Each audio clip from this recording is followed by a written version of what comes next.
بسم اللہ الرحمن الرحیم۔ السلام علیکم۔ پاک نیوز 91 میں خوش آمدید۔ دوستو چینل کو سبسکرائب کریں اور بیل آئیکن کو ضرور دبائیں تاکہ ہر ویڈیو آپ کو وقت پہ ملے۔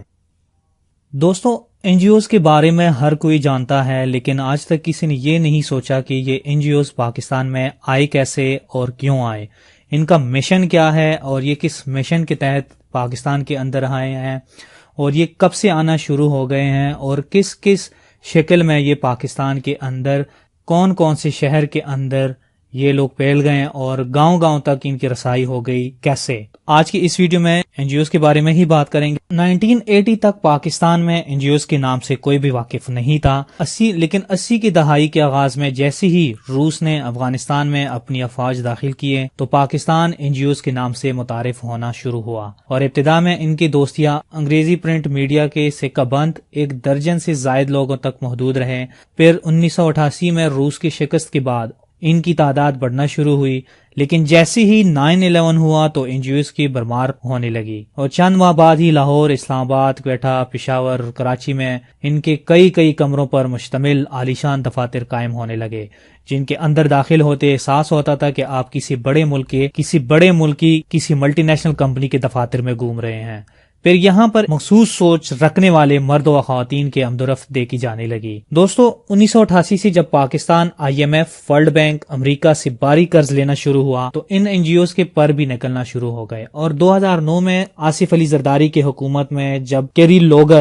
لوگر بل منظور ہوا تو اس بل کی دولت کے ساتھ ہی قسم کے این جی اوز کا ایک سیلاب پاکستان امڈ آیا، جس سے اسلام آباد ہر سیکٹر اور ہر گلی میں کرائے پر گھر ملنا مشکل ہو گئے۔ نجی ٹی وی کی سکرینوں پر شعبے سے تعلق رکھنے والوں کی طرح ان این جی اوز کے چہرے پاکستان کے اندرونی معاملات میں اس قدر دخل اندازی دینا شروع ہو گئے کہ لگتا تھا کہ پاکستان کے فیصلے اب پارلیمنٹ میں نہیں بلکہ ان کے ہدایت پر ہوا کریں گے۔ جنرل پرویز مشرف کی دور حکومت میں مظفر گڑھ کے مختارہ مائی کے ایشو کو لے کر این جی اوز نے اس طرح اپنی طاقت منوائی کہ پاکستان اور اس سے باہر ہر ٹی وی سکرین پر مختارہ مائی کا راج ہو گیا، جس کے ذریعے مذہبی سوچ کے حوالے سے پاکستانی معاشرے کی بھیانک تصویریں امریکہ اور یورپ کے ہر گھر میں دکھائی جانے لگی۔ کونڈالیزا اور ہیلری کلنٹن سمیت اس وقت کی امریکی صدر جارج بش کے اہلیہ Mrs Bush BBC، CNN، Fox news, Al Jazeera سمیت ہر امریکی اور یورپی چینل پر مختارہ مائی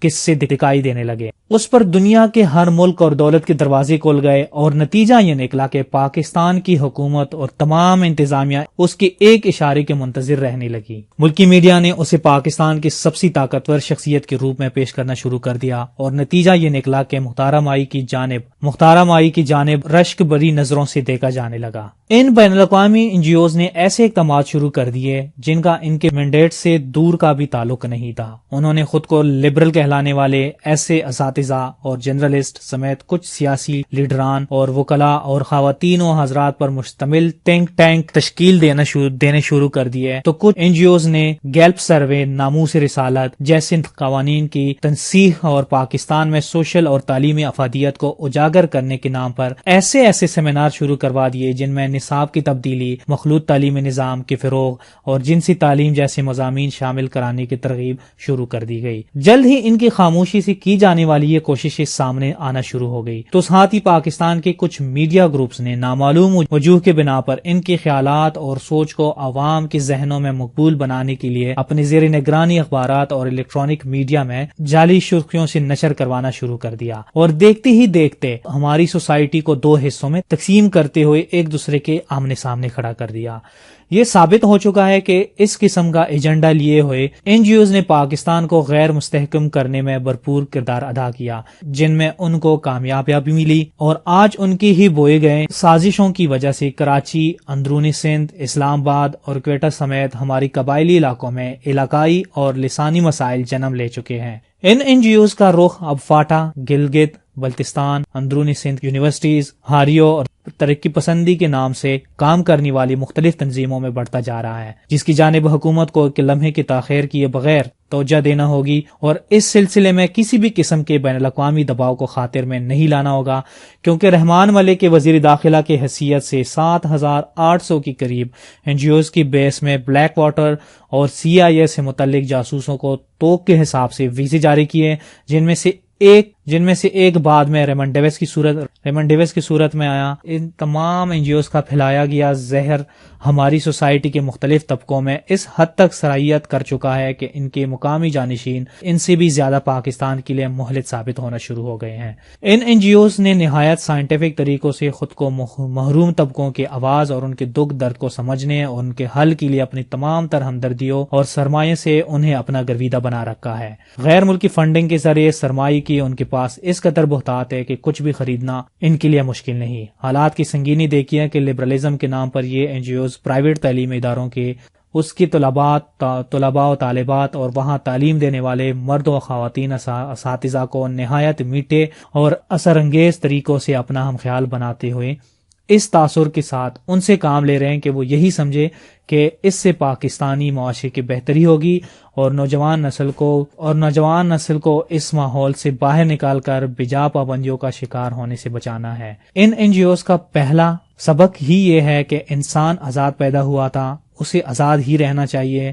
لیکن ان کے نزدیک یہ آزادی قدامت پسند معاشرے اور مذہبی پابندیوں سے بغاوت کا نام ہے۔ افواج پاکستان نے آپریشن ضرب عضب اور پھر رد الفساد کے ذریعے بے بہا قربانیاں دیتے ہوئے جب تحریک طالبان پاکستان اور 1 درجن کے قریب دوسری دہشت گرد تنظیموں کے ہیڈ کوارٹرز، ان کی کنکریٹ سے بنائے گئے مورچوں اور قلعوں، زیر زمین خندقوں اور سرنگوں، دشوار گزار اور گنے جنگلوں میں پھیلی ہوئی بے ترتیب پہاڑیوں سے خالی کراتے ہوئے تمام قبائلی ایجنسیوں کے لوگوں کو زون کمباٹ سے نکال کر کے پی کے کی شہری آبادیوں میں لایا جا رہا تھا، تو ان این جی اوز اور ان کے باری برکم تنخواہوں سے فیضیاب ہونے والے عہدیداروں نے ان ڈسپلیسڈ پرسنز کو اپنے گھر والوں پر فوج کے مظالم کے خود ساختہ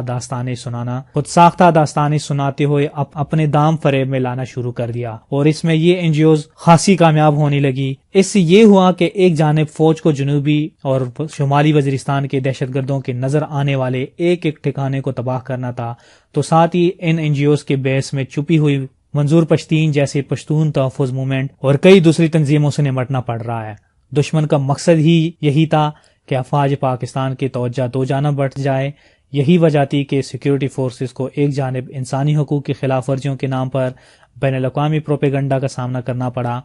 تو ساتھ ہی این جی اوز کے اندر پناہ لیے ہوئے دشمنوں کی جگہ جگہ بارودی سرنگوں کے دھماکوں سے نقصان اٹھانا پڑا۔